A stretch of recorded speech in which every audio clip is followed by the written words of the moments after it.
حنا بغينا نعرف واحد المساله اساسيه في الجهات الجنوبيه للمملكه. تكلمت عن التقرير المالي وخطأت سهوا او عمدا على ان جميع الجهات المملكه هي التي في الطابلو ما فيهاش جهه الصحراء ها وحده.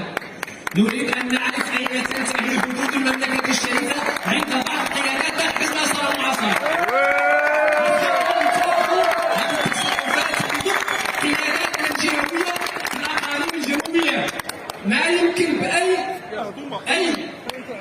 طريقه من الطرق على انكم تعتبرونا فولكلور. جيبوا الدراعه والملحفه ولا شي مستقبل.